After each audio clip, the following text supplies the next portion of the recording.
So in this video, I'm going to be talking about this lovely background that's behind me. I had this background made on commission by a wonderful artist that a slash mathematician that I discovered on Twitter. So I'm actually going to show you here their website. And because I don't actually remember their real name if I ever knew it at one point, because I just know them by their Twitter handle. So here is their excellent website. I'd highly recommend going and checking out all of the cool artwork that's there. But in particular, there is a high resolution version of this background. So I just figured by request from a fan, a subscriber of the channel, I would talk about the background of this image and just briefly, explain some of the structures that are here and walk you through this really fantastic thing.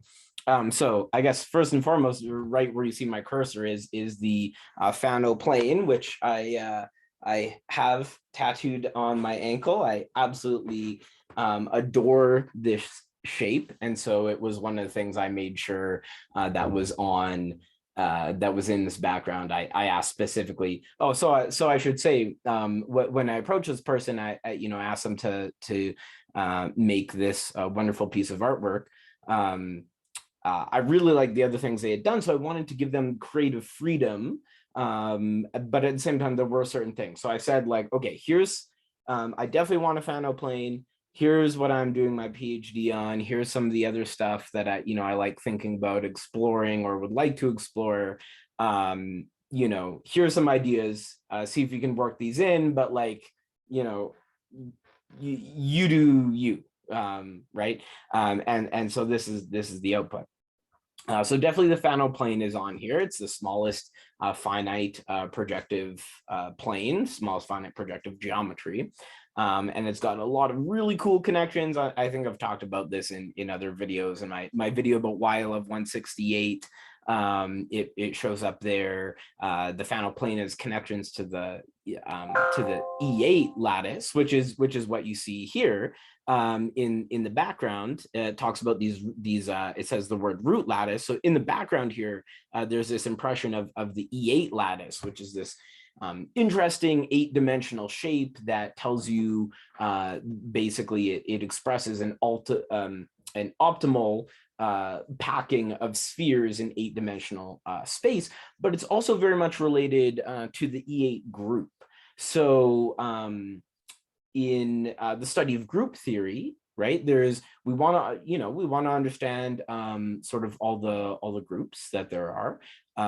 There's finite groups, of course. Certainly not trivial to understand these. It's a huge project, the classification of finite simple groups.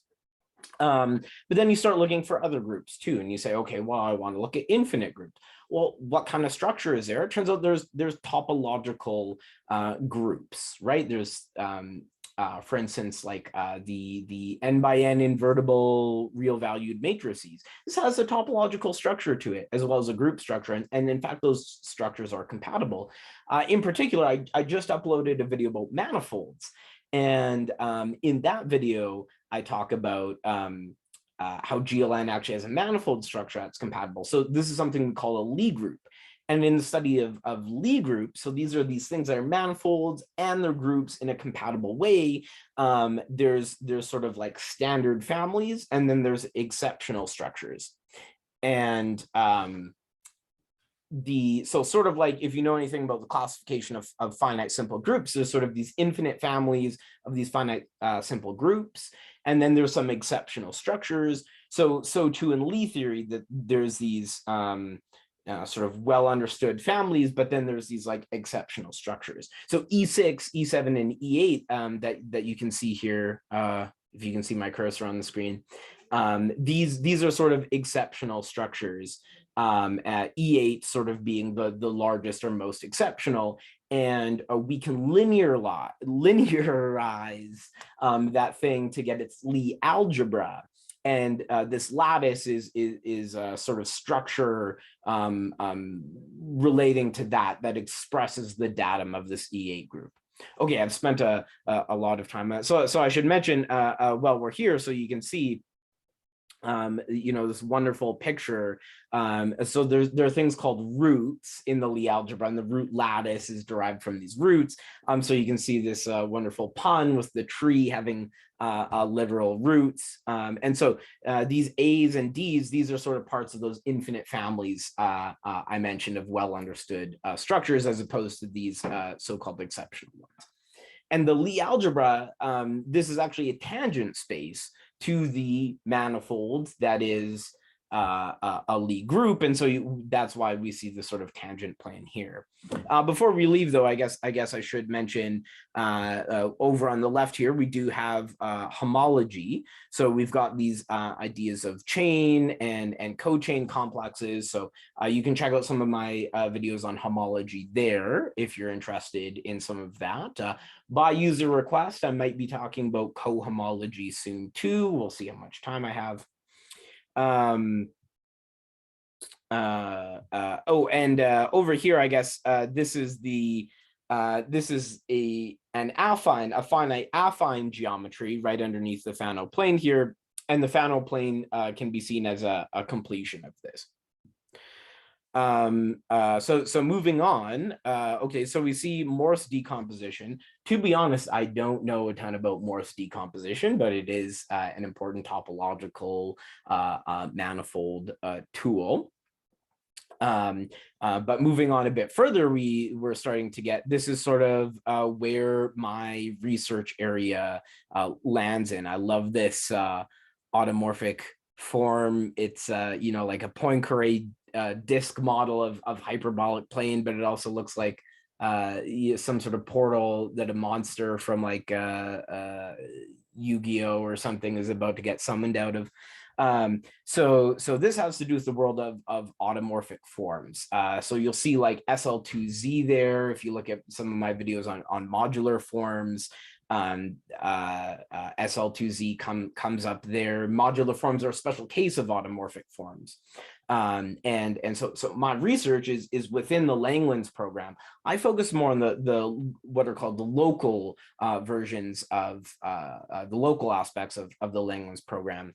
But the Langlands correspondence in general, why we sort of even care about the local aspects is from the global Langlands program, which is about this correspondence of these things called automorphic forms, which are related to groups on the ring that are valued in the ring of Adels in some sense.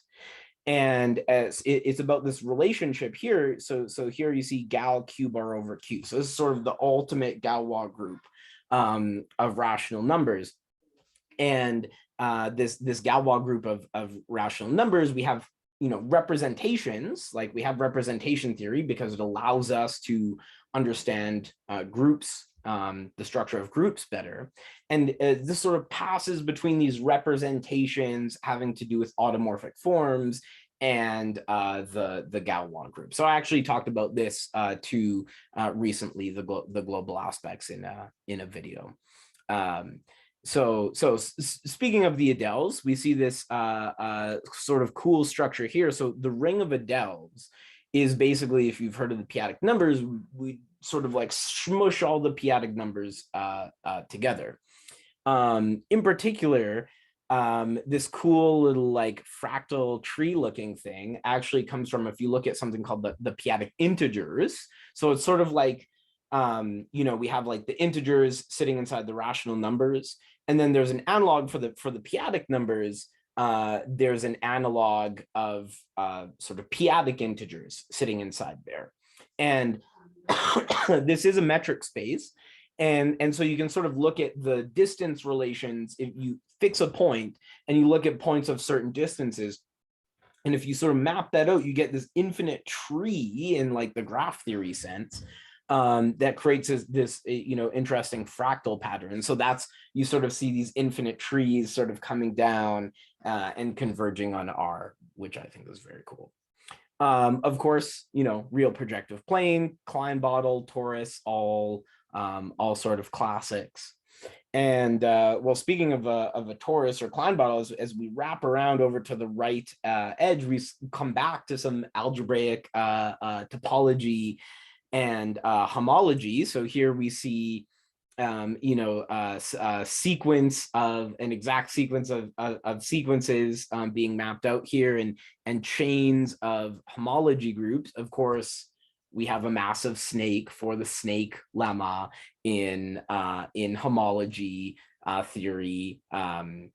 Very, very useful concept. The snake lemma gives rise to a certain map that allows you to tie together chains of homology groups. Some commuting diagrams. I think in the background here, you can see some dots and some lines between those dots, which I believe is supposed to be embodying the notion of a spectral sequence, which is a very abstract but powerful tool in algebraic topology, homology, this sort of thing.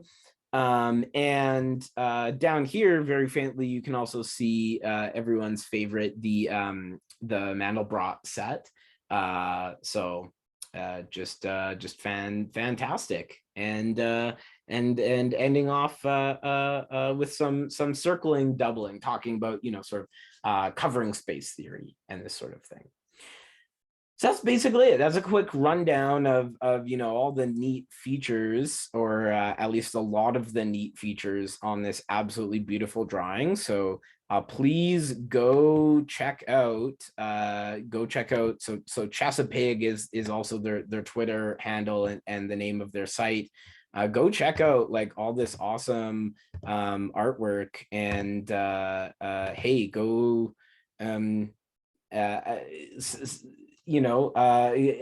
something made on commission. Go buy yourself or someone cool piece of math art. I don't know if they're taking commissions all the time in general, but at the very least, go check it out. There's lots of cool stuff here. Yeah, so I think that's basically going to do it for this video. Thanks for tuning in, as always.